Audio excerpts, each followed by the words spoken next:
তখন এটা আমাদের আশঙ্কা সৃষ্টি করে যে ইলেকশনটা ইন্ডিয়ার সাথে একটা নেগোসিয়েশন করে হয়েছে এবং আওয়ামী লীগের সাথে নেগোসিয়েশন করে হয়েছে এবং পরবর্তীতে 24-এ আন্দোলনটা হয়েছিল একই কজে।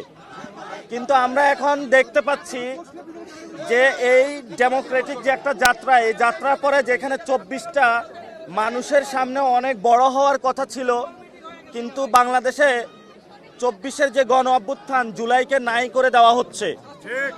আপনি গতকালকে দেখবেন যে স্টেটমেন্টটি দেওয়া হয়েছে, সেখানেও 24-এর কথা নাই, আজকেও কোথাও 24-এর কথা নাই। তো আমরা যেটা বলবো, যদি সংস্কার পার্লামেন্টে বাস্তবায়ন না হয় সেটা মাঠে গড়াবে এবং রাজনৈতিকভাবে সেটার ফয়সালা হবে। বাংলাদেশে সংস্কার বিচার হতেই হবে। আপনারা দেখেছেন বিচারপতি মানিক, ইনু মেনন, যারা শেখ হাসিনার বৈধতা উৎপাদন করেছিল ভারতের সাথে মিলে, তাদেরকে বিভিন্ন মামলায় জামিন দেওয়া হচ্ছে। গতকালকে শহীদ মিনারে জয় বাংলা স্লোগান দেওয়া হয়েছিল।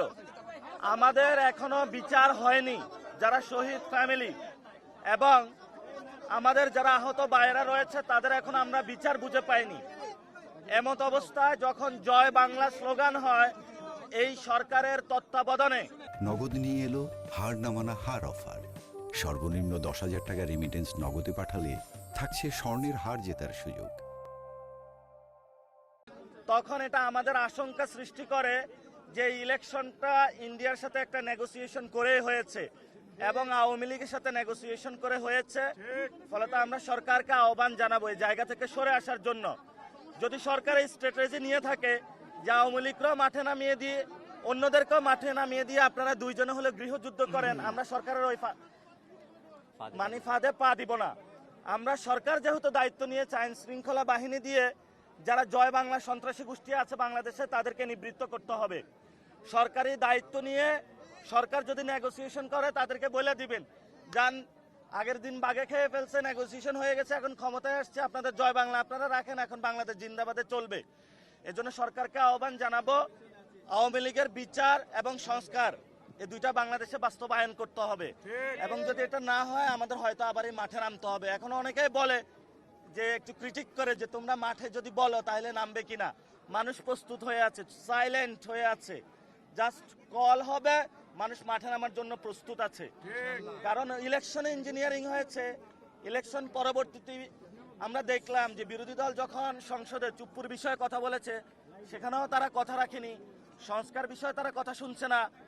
শহীদ মিনারে তারা হলো জয় বাংলা স্লোগানকে বৈধতা উৎপাদন করছে এবং আমরা আরো দেখছি ভারতীয় যে চুক্তিগুলো সে বিষয়ে তারা কথা বলছে না। তো তাহলে তো আমাদের রাজপথ ছাড়া কোনো উপায় নাই, আমাদের রাজপথে যেতে বাধ্য হবে। এখন আপনাদের সাথে কথা বলবেন আসিফ মাহমুদ। বাংলাদেশের মানুষ কিন্তু তাদেরকেও এই ইতিহাসের ধারাবাহিকতা রক্ষা করে ভুলুণ্ঠিত করতে দ্বিধা করবে না। আমরা তাদেরকে বলতে চাই যে অবশ্যই এত রক্তের বিনিময়ে যেই সংস্কার এবং যেই নতুন বাংলাদেশের স্বপ্ন আমাদের শহীদের পরিবারেরা দেখেছে, যেই বাবা মায়েরা দেখেছে এবং আহত সহযোদ্ধারা দেখেছে, সেটা বাস্তবায়ন করতে হবে। এবং এই জনরায় বাস্তবায়ন না করলে বাংলাদেশের যেই 70% জনগণ গণভোটে হ্যাঁ ভোটের পক্ষে ভোট দিয়েছে, তারা কিন্তু রাস্তায় নামতেও দ্বিতীয়বার ভাববে না। সুতরাং আপনারা জনগণের পক্ষে আসুন, যাতে আমরা সবাই মিলে একসাথে সুন্দর বাংলাদেশ গড়তে পারি। যদি জনগণের বিপক্ষে যান তাহলে আমাদেরকে জনগণকে নিয়ে স্বাধীনতা রক্ষার জন্যই আবার মাঠে নামতে হতে পারে। আপনাদের সবাইকে ধন্যবাদ।